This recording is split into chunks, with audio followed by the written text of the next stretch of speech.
Hey guys, it's Lori. It's been a while since I've been on. I want to say 3 years since I made a video.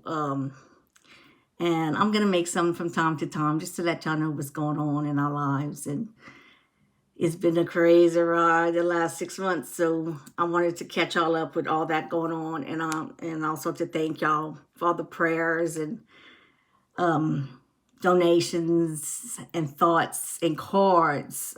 We got so many cards and telephone calls and just texts, and a lot of people say social media is horrible, but for us it was a lifesaver. For me it was. um I'm gonna go back a little bit and then I'm gonna go forward. We I get nervous just talking about it because it was a whirlwind. It really, really was. It was something we did not expect. And I didn't want to ever have to do a video about it for sure. But I wanted to tell y'all a little bit about his cancer. First of all, I want to go back and say that we lost his mom and my mom not too far apart. And that was hard on both of us because that was our last parent alive.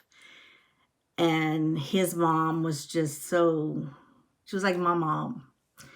And he'd go and he'd feed her every night along with all his brothers and sisters, and everybody put in a little bit to get her to maybe get well again, but it didn't work out.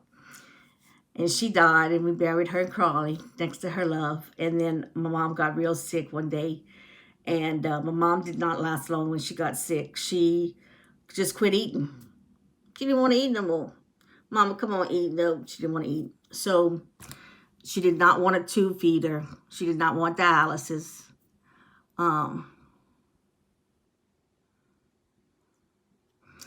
And I just saw a text. That's why I'm looking.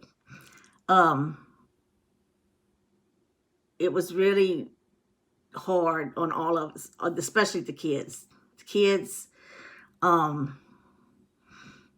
took it hard because things were going to change. Things were not going to be the same, for us. But we had a grandchild coming up. We had three grandchildren that my mom would have had, great grandchildren. Two for my sister Marilyn, and one for us, and they were all boys. And she was waiting on that so bad.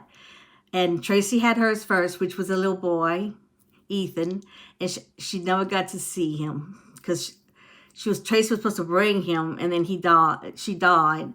I think he was a week and a half old or 2 weeks. It was just too much. And then Marley was born at the end of June. And then here comes Lil Rowan, Marilyn's other little grandchild. He's precious. So we have really enjoyed the boys. They're coming up on their third birthday. That's how I know I haven't made films that much. And I'll tell you, we needed those little boys because they brought so much joy in all of our lives. We thought we were just on top of the world. Our first grandchild.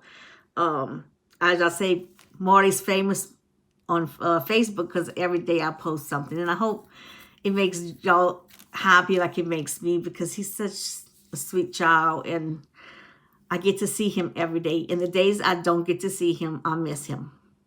Isn't that crazy? You would think, oh, I need a rest. Well, I need a rest, but I want to see him too. Or I want to see him. Thank God for FaceTime, And he loves his papa, and he loves everybody, and he's starting to talk real well and all that. He'll be 3 this coming June. And Hillary, in the meantime, Hillary had some bad luck. She had 2 miscarriages, and that was hard on us. It was actually devastating. I didn't know how to act. I've never had a miscarriage, but my mama had 2. And she had talked to Hillary a lot about the miscarriages and how you feel and stuff like that. But she had 2 miscarriages. And that was hard for them to start trying again. But this one is holding on. It's due in about 10 weeks, March 11th, 3rd. No, March 3rd. 313, yeah, or 312, whatever it is. So she don't have much left, and she's doing wonderful. She's still working, and she looks great as a mom, and I'm sure y'all seen her little pictures and all that. So we're excited for her because she needs some joy in her life. After all she's been through in life, she needs something. So that's been a little backstory. I still have my fibromyalgia. I was diagnosed with psoriatic. I always say psoriatic because it's like I'm crazy. Psoriatic arthritis, and it is worse than fibromyalgia. I have lesions or anything below, like my legs and stuff. I look like I've been beat up or had the chicken pox or whatever like that. But I'm being treated for that. I have shoulder pain constantly from the arthritis part. I don't know why it's this shoulder, what it is, my right. But I'm going through it, and Marty gets me up every morning. My sister came live with us 2 years after my mama died, which was great because she helped with everything. I'm gonna take a break. The medicines I take make me so thirsty. That's one thing. Drink a lot of water. She came stay with us, Johnson, for 2 years, and we appreciated everything she did for me. I mean, she did everything, really. And I would tend to the baby a lot, and she would cook and clean and get us off on our days. But we had some good times. Me and her, we laughed at night, and it kept me from being by myself at night because with Bubba working nights, just not used to it. Still not yet, but I'm getting better, you know. Okay, so it all started in March.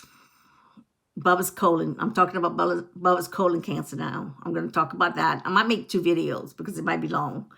And maybe not. It all started in March. He went for a wellness checkup. He goes every 6 months. He is a diabetic. He's the type 2. He's on 2 pills a day. So he's really into that, you know. We kind of watch what he eats. Excuse me. We watch what he eats, what he don't eat, and stuff like that. But he was never sick. Never sick. Never missed work. I can tell you 5 times since we married that I've seen Bubba sick. Not even 5 times. It's mostly allergies. Nothing gets him down.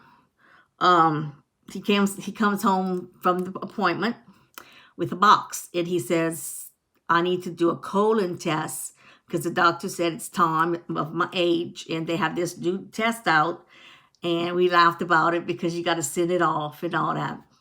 It's called Cologuard. It's in this big white box that you come home with. And we laughed about it because how he was going to take it to the place and all, we giggled and stuff like that. So it sat on the board about a week.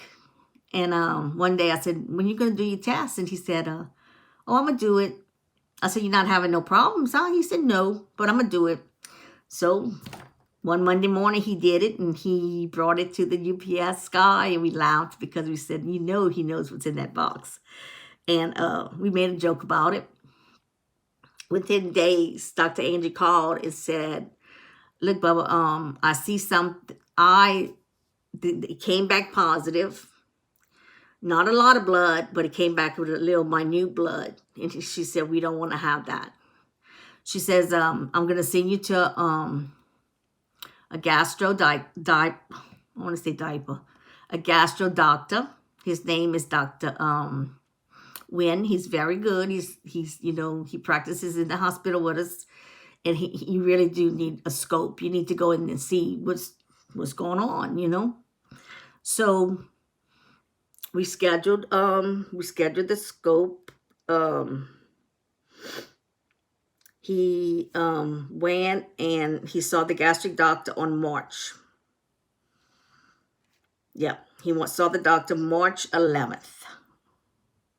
Isn't that something? The day Hillary's having the baby, March 20th. They scheduled him to go see the gastric doctor. And the doctor said right away, oh yeah, we need to do a scope. No problem. You know, I'm giving you a prep. We're going to get you in. He wasn't worried because he didn't know what was in there. So He read the report and all, and he said, we got to go see if you got anything in there. You know, you are of the age. And he had no history of colon cancer. He had other cancer in his history, but not colon cancer. So, of course, me had to look everything up that night about colon cancer. Well, it scared me bejesus. I was like, oh my God, this is going to be bad if he has it, and what stage it's going to be and all that. And shouldn't have did that. But anyhow, I did, and that's how I am. I look everything up. Well, he took the following Tuesday he went in. We both went in. He had taken the prep, which was worse, was bad. And he had to stay away from red food, stuff like that. He took the scope that morning. It didn't last long. We were out of there within an hour after, you know, he had recovered and all. We were home. So he took that. And then that was the 19th. And then on the 27th, the doctor called him and said, you need to come, Dr. Wynn, and Dr. Andrew called and said, you need to make an appointment with Dr. Wynn. He wants to see you in his office. Well, in my time, if everything's okay, they'll tell you over the phone. If they call you into the office, something ain't right. But he insisted on going by himself. He wanted to go by himself. I don't know if he knew something I didn't know in his mind, or he just wanted to spare me that, or I don't know. He wanted to go by himself, so I said, okay. So he comes back, and fast. It's not even an hour. And I had went to rest with Morley, and he came in the room, and all he said was, I have cancer. I said, what? He said, I have cancer. And he went in the bathroom. And I can tell when Bubba's upset, his voice changes. It cracks. And I'm sure he was thinking of his daddy and whoever else had died of cancer before. So I said, Bubba, what they told you? Well, they didn't tell me much. They just told me the biopsy came back and I have cancer, and I have it in my transverse colon, which is your highest colon on top right here. And it was a mass that was somewhere on this side of the colon right here, like transverse colon. You have so many parts to your colon, it's ridiculous. You have like 10 feet of colon. So his was way on top, which they said was a good thing, that it was on top. And I said, no cancer, it's good. So we scheduled the surgery. Well, first we had to go see Dr. Ned. And Dr. Ned said, oh yeah, that it needs to come out. Whatever it is in there, we have to go in and explore it, and it needs to come out. And I said, well, all right, how bad is it? He said, we're not going to know anything till we go in. He said the worst it could be, is grade 4, which they can't do anything for you after that. If you want to have a grade, 3 is a good grade because they can help you. They can give you the chemo and they can help you cut it out and all that. And I think we were just in shock. So we were just rolling with the flow. Whatever they said, we said, okay, fine. We're going to get it out. We giggled about how he had to take it and all like that. And that Dr. Ned was you could tell he was to the point. He knew it had to come out fast. And that's what we did. So after that, he scheduled Bubba to have all kind of tests to make sure, other things were okay. We had to go do a PET scan and a PET scan and a CAT scan in Lafayette to see where it was at and if it was contained. And I'm trying to go through my little book here because it's good to journal everything, which I did. In April, everything came back and it looked like it was contained. They didn't see cancer anywhere else on his body, so that was a good sign. It was just right here. And he didn't know how big it was until he said he was going to get in there and find out. So the pre-op, we did the pre-op blood work and everything on the 9th. Yeah. We went in that morning for surgery. They explained everything, that he might be here for 3 to 5 days. He might have complications. They're going to try to do it laparoscopic. If not, he'd have to be cut. And on and on and on about that. So the surgery was scheduled pretty late in the day. He wanted Bubba to be the last case so that if he needed time, he had it. He wouldn't have to rush and somebody else waiting on him. So he scheduled it for the last case. It was about 12 o'clock, I want to say. 12, yeah, because it was almost lunchtime. So Bubba, the kids were there, and Brock, and they took him away, and he was in good spirits, very good spirits. And Dr. Dan was joking with us as usual, and they took him away. Well, when they took him away, I started praying. And I said, God, please, don't let it be as bad as I think it's going to be, or worse. So the surgery took, let's see, it took, he got back in the room at 7 that night. It took a long time. They got in there. They couldn't do laparoscopy. They had to go ahead and cut him. Because what they did was they cut 12 inches of his colon. And the cancer had grew in that 1, 2, 3 weeks from, the size of a golf ball to the size of a big baseball. He said, an oval, an orange, a navel orange. And that he had to cut the 12 inches that it was in the middle, you see. So he cut all that out. And then he resected Bubba's bowel right here. So he had it cut from here all the way to his belly button. And he had drains and stuff like that. Well, he did the surgery fine, went through the surgery fine. I mean, no complications at all. Got in the room, did fine, didn't end up in ICU. We thought maybe he'd end up in ICU after, but didn't hardly lose any blood, didn't need any blood. The doctor came in and told us that it was worse than we thought, and that he would have to have chemo, which we knew he might have to have. We didn't know for sure, because as they took out 8 lymph nodes, and some of that took out, they could tell that they were full of cancer. So I started worrying again, because I was like, oh my God, what if he didn't take them all out? What if, but that's what the chemo was going to be for, but I didn't know that at the time. So they took out 8 lymph nodes, and he said out of the 8, you could tell 2 for sure had the cancer, and that he would need a little chemo to get him started. And I asked him, I said, he's going to be okay, huh? He said, of course he's going to be okay. I operated on him. I know, he was being snobby with me, and I started to cry, and he said, Lord, he's going to be okay. You have to have faith.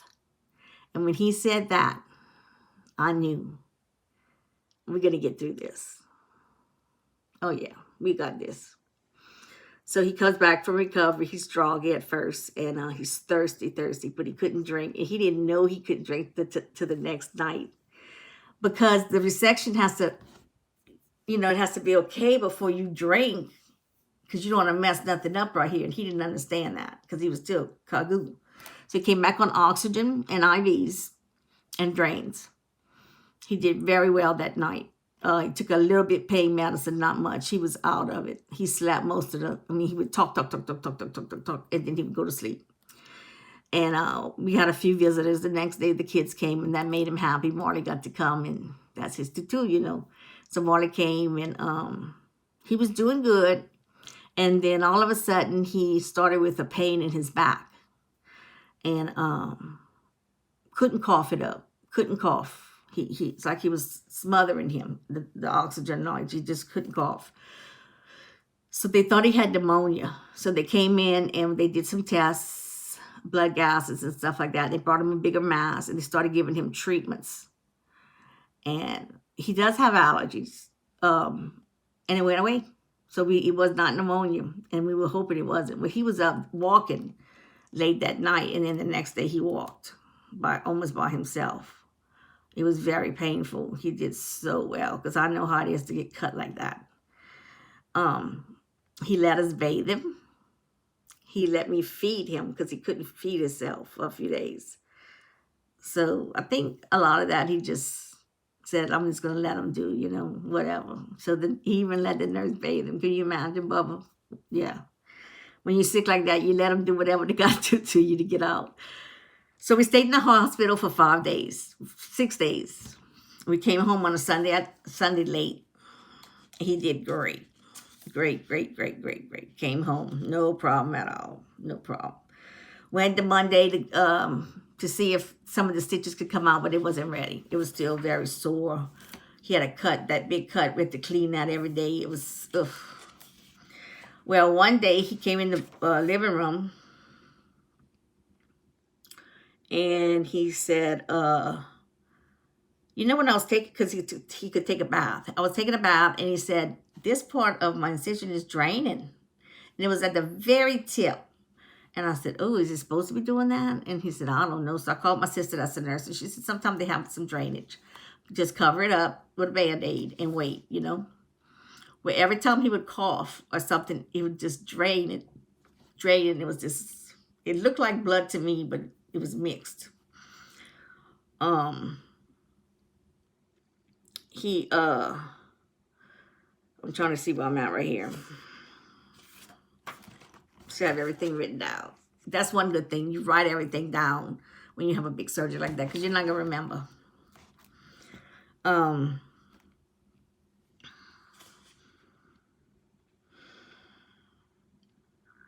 He had to we had trouble taking, he probably wouldn't want me to say this, but stool softeners was our friend. He had to take a lot of that because you got to get that colon awake and you got to get it going again because it's all smashed up there.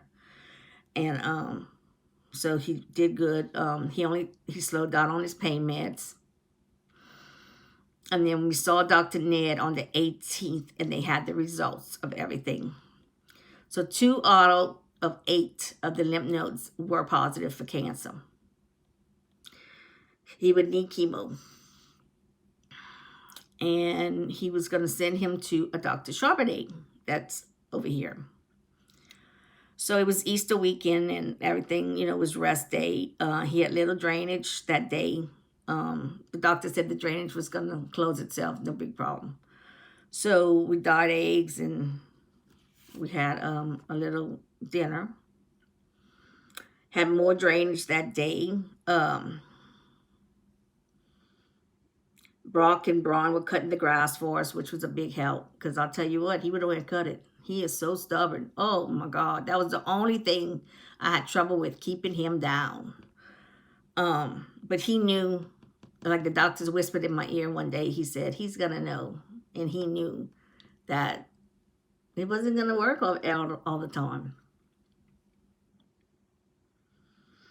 So everything was doing good. And we were having more and more and more drainage from that spot. So we went to the doctor and he put him on antibiotics and he said maybe one of the stitches had come undone in the inside. So we're going to wait and see what Dr. Charbonnet says. That's the cancer doctor. So we had a consult with Dr. Charbonnet and it was so long. And so I left out of there, I was more confused than when I went in. He just laid the law. He told us exactly when the cancer, what type it was, how long he would have to live if he did not take therapy, and it wasn't long. If we would not have operated, okay, and I say Dr. Angie saved his life, and she did. If we would not have operated, he would have been gone in maybe 6 to 8 weeks. No more than 6 months, he said. And with the operation, it's a 5-year type thing. You play it by year because it always can come back somewhere else. When you have cancer in your body, which we all do somewhere, he said, and it's bad like that, it can come back anywhere. So you're never safe. You can be cancer-free for a while, but you're never safe. He explained all that to us. We had to get on a strict diet. It had to be the keto diet, sort of. No sugar at all. Sugar feeds the cancer. And that was hard for him because he would take a little snack after, you eat, you want that little snack. But He couldn't get it no more. We had to change everything. He couldn't have no carbs. All he could eat was fish and meats, lots of meats. He could have meats. And he got tired of that fast, let me tell you. Noodles. He could have noodles. We had the 100% no sugar noodles, which those egg noodles are not that great. He could have salads, which he loved. So plenty salads. But his appetite was not there. He hardly ate. In fact, he started out at 230, his weight, or 230. Yeah, he's lost 36 pounds.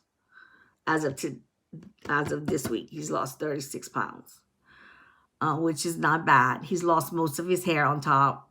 He's got some little patches left in the sides right here, but the top's almost all gone. He cut it short, so you can't hardly tell. He still has his goatee. It just got thin. But he wears a cap, so it don't matter. Let's see how far are we. 26. Okay. I'm going to stop this one, and I'm coming back with part 2. So come back and see us.